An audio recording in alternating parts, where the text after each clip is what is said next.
My Christmas present to all foreigners and those interested in El Salvador is to show you the grueling process in order to get this. Here we go.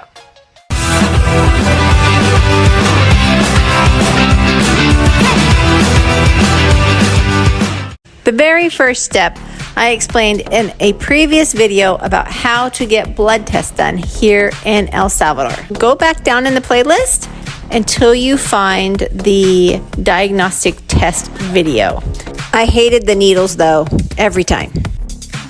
The next part was the theory test.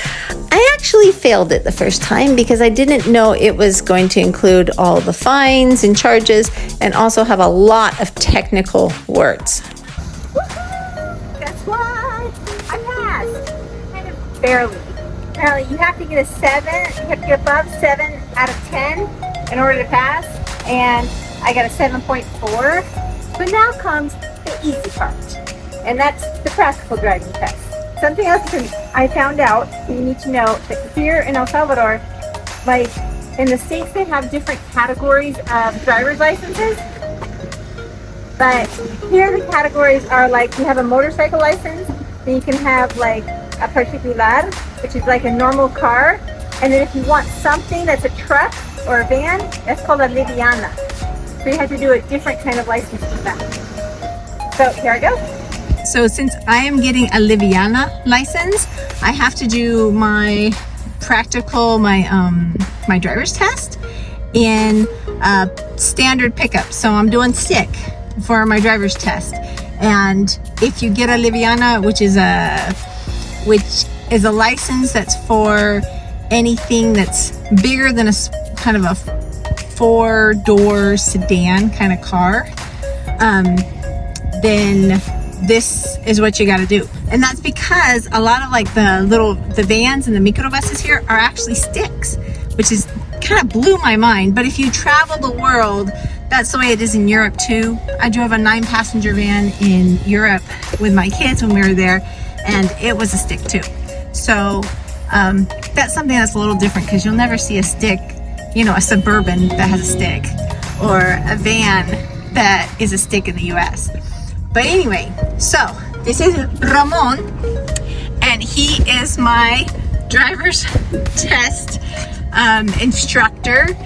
And as soon as we get to a cleared out space, I'm gonna take over. I've been driving for at least 30 years, so this should be old hat. This should not be a problem, Spanish included. Okay, we're back. Aced it, baby. Even with the stick shift. Oh yeah. So now, the last step is down here they have a psychological test that you have to pass, which is kind of it's like, let's prevent road rage kind of a test. Anyway, that's next. So we're up to step number 4 of getting my driver's license, and that is going to the Vente and doing my psychological test and doing another theory test that I didn't know I had to take theory test twice, but apparently it is. So I am only a little nervous, but here we go. It'll be fun.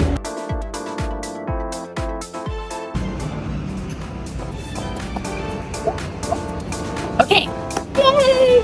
That was crazy stressful, but because the psychological, or oh my goodness, the psychology exam it wasn't so bad, but the problem was that it's time, and for those questions that use a lot of big Spanish words that are kind of unfamiliar for me, and so I had to read them sometimes 2 or 3 times to get the full understanding. So I finished the psychology exam like with like 10 seconds to spare. So, but I passed. And then the theory, here's a big warning. If you're gonna take your own, this theory test was way worse than the first one. The first one, you got like, I forget, it was 50 or 100 questions, but you had plenty of time, and it was aggregate time. This theory test, you have 1 minute to answer every question, and you only get 30 questions. I didn't know that. So I started taking the test. The first one was like, oh, this is easy, boom. The second one, had a big old paragraph of a question. And I'm reading it a second, a third time, and then all of a sudden it was gone. And I'm like, wait, what happened? And I didn't get it. And then I noticed at the top, I only had at that time 50 seconds left to answer the next question. So that was definitely stressful, but passed it. Here we go. Last step to Surtrasen in order to get my license. Alrighty. The Surtrasen office that I went to is in the Las Cascadas Mall. It's easy to get to and the parking is very convenient too.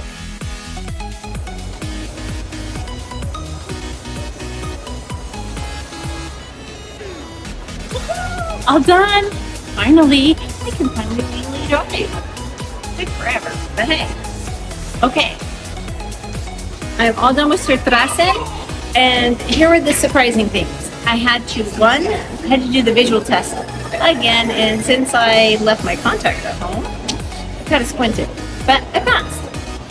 The other thing you need to understand, when you go to government offices here, it's not just, oh, you go in, you go to the counter, you get it done. No, you go in and you go ping to one window, and then they ping you over to another side, and you have to go through another window, and then they ping you to another window. And every window takes one of the paperwork from you. And then you have to go pay in another window, and then literally I went through 5 windows. And every single time, if you don't know Spanish, you have to have a translator with you. Because, yeah, honey, Google Translate ain't gonna help. Just saying. But anyway, I'm so grateful to them. And if you would like help immigrating into El Salvador, please look them up at livemlikealocal, not local.com. And yeah, they can walk you through the process. Either way, I'm excited and a little scared because now that I know all the driving laws that are supposed to be in place here in El Salvador and how much the people kind of don't really follow a lot, I'm a little scared to drive, but at the same time, you gotta get her done. So, time to go celebrate, get some lunch. I am Jenni and I'm. Travel more, live more, be more. And check out my website so you can come to this beautiful country and travel all over the world. See you later.